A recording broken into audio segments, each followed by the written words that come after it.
you did a documentary called Clean Eating, which is predominantly about plant-based eating. It wasn't predominant. I did look at plant-based. I also looked at the alkali diet, and I also looked at gluten-free. So let's talk about those last two then. Yes. So plant-based diet. I heard that there was a lot of adverse reaction from some people in some communities regarding the plant-based component of that documentary. Is that true or false? That is true. That is true. And the reason there was a problem was, look, I hope you think, speaking to me, that I'm a reasonable person. I speak with some nuance. I don't think so. What we did was plant-based has taken on a different meaning today, okay, based on the supermarkets and what have you. But when I did the program, plant-based meant a far more restrictive version of veganism. Plant-based meant that you ate minimally processed foods, hardly any sugar, and you ate whole foods only. It's fine. It's a perfectly healthy diet as long as you take the right supplements. The problem is the plant-based people become vegan or plant-based for many different reasons: ethical reasons, environmental reasons, and health. Okay, all three, or a mix of the three. The one issue I took with the plant-based community in that program is that they believed that there was no safe dose of animal protein, okay? Which meant that even eating a bit of egg white, the moment you started eating a bit of egg white, it begins to kill you slowly.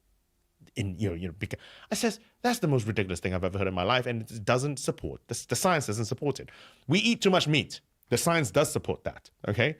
But eggs, okay, people, then you're calling vegetarians, they're killing themselves because they're eating eggs or something. That was what I took them up on. And they thought that because I was challenging, I says, there is a safe dose of animal protein. We do need to eat less meat. They went after me. Oh my God. It was amazing. In fact, the program has probably gone around the world probably 4 or 5 times. And the reason why I know is because every time it pops up in a new, the BBC doesn't tell me. Every time it pops up in a new country, I wake up to my inbox or my social media, and suddenly I get a rush of hate. The Canadian vegans have seen it again. Oh, look, it's in Australia. Oh, the Swedish vegans, hello. And it's just this really odd, evangelical, I want to point out. I know this, please. It's the people that believe there is no safe dose of animal-based protein. Clearly, there is a safe dose. There are different reasons for doing things, but don't say silly things. That's what got me into trouble with evangelical vegans. Because I've watched some sort of plant-based vegan documentaries on Netflix, and I come away from them thinking, Christ, I should never eat any meat ever again, for a variety of reasons. Actually, the reasons that I think they tend to lead with are more about the impact upon your health and your diet.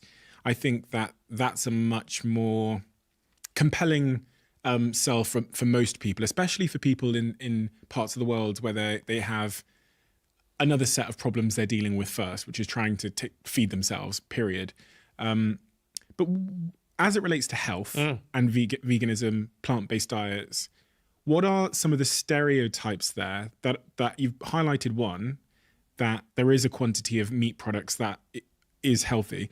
What are the general stereotypes there that need addressing? So a couple of things that is it healthy to be on a plant-based diet? Let's just deal with that first, okay? And I think as long as you do it carefully and think about it and take the right supplements, it is. You have to supplement when you're on a plant-based diet, okay? You have to supplement certain things: vitamin B12, iodine, pardon me. You got to watch your iron, you got to watch your calcium, but you can do it safely, okay? But the biggest myth that I want to bust is that it's a diet for everybody. It is not.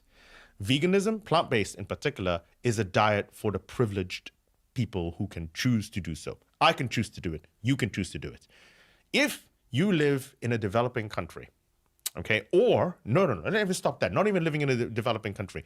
If you are Mrs. Smith, working 2 minimum wage jobs, okay, in this country, trying to feed your kids, are you really going to be concerned with your pulses and making sure the supplements are right to actually feed your kids so they can have a vegan diet? No, you want to feed your kids, all right?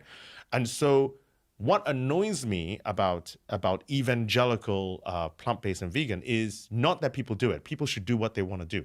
But what they do is they make other people feel bad by not having that diet, particularly when they don't have the choice to do it. That is what That is what annoys me.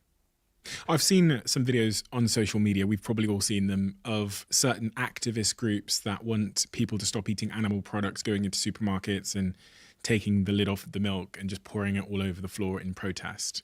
If you were sat with one of those people that goes into supermarkets, pours milk on the floor and goes into the meat section and does whatever, and they came to you and they said, what should we be doing instead, in your perspective, to move people away from animal products for moral or environmental reasons, whatever it might be? What would be a better strategy based on what you believe and what you've studied? We do not need we need to move the curve.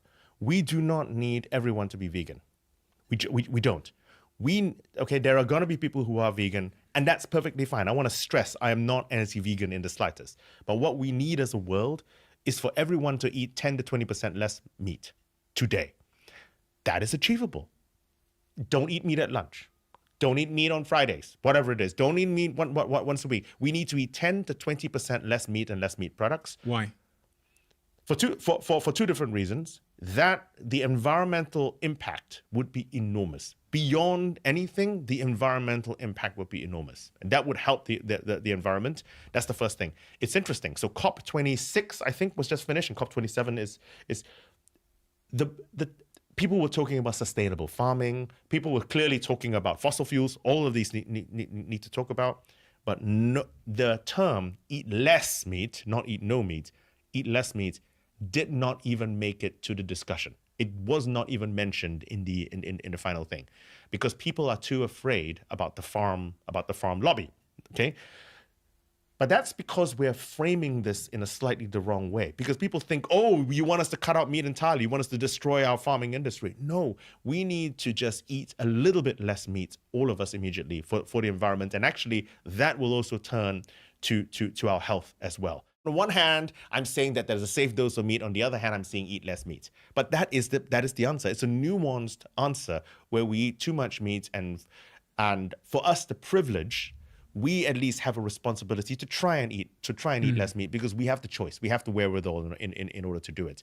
And so I think that is what we need to do. We need to take a more nuanced view about it, less evangelical, understand that people's socioeconomic place on said ladder is important about the choices which they have.